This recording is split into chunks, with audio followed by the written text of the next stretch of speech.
Why the Prophet Muhammad couldn't have written the Quran. The Quran is a book over 600 pages long. It covers a wide range of topics and was revealed bit by bit over a period of 23 years. So if a man wrote the Quran, we already have a number of problems.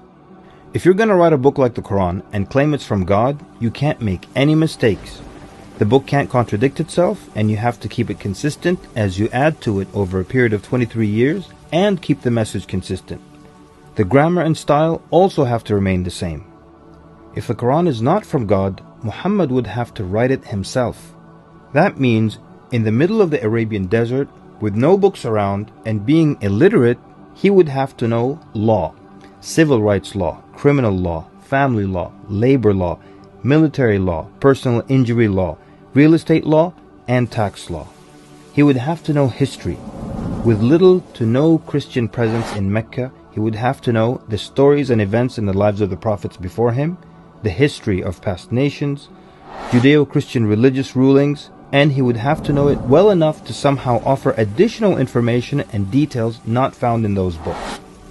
He would have to know how to develop a nation, how to start a government, know about worship and purification, invent dietary laws, know psychology, about raising children, arbitration, distribution of wealth, finance, and business.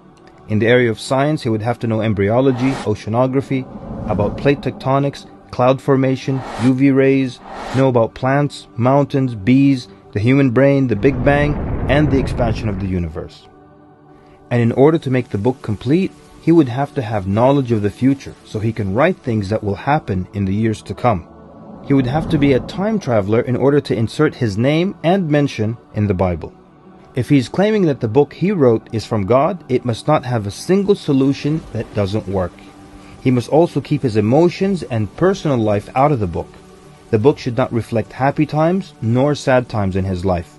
The writing should not become cheerful and optimistic, nor sad and gloomy as if a human wrote it. But when you read the Quran cover to cover, you can't sense when his wife died, when his daughters got married, when his grandchildren were born, when he was victorious, and when he was defeated. To anyone who examines the Quran, it becomes perfectly clear that there is no way a man in the desert 1400 years ago could have written such a book. But what if it were a committee of brilliant minds, a secret society that is in charge of correcting, updating, and rewriting the Quran over the years? Their job would be to make sure that the book appears to be accurate, has no mistakes or contradictions, and to keep updating it to agree with science and the changing world. If that were the case, then there would be other versions of the Quran.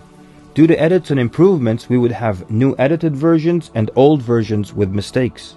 You would be able to detect different writing styles and influences from the different authors. The problem with all of that is, there is only one Quran. So one man didn't write it, and a committee didn't edit it, so where did it come from? What if clever devils dictated and influenced a man to write the Quran? The question then would be, what kind of devil calls to good behavior, worshipping God, honoring Jesus, giving to the poor, and warns of the devil?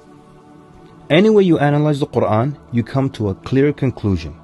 It could not have been written by a committee, a devil, nor the Prophet Muhammad. Since it's impossible for Muhammad to have written it, then that means he was truthful in that it is from God. If it is from God, that means he was a genuine prophet. And if he's a genuine prophet, then his message should be heeded and obeyed.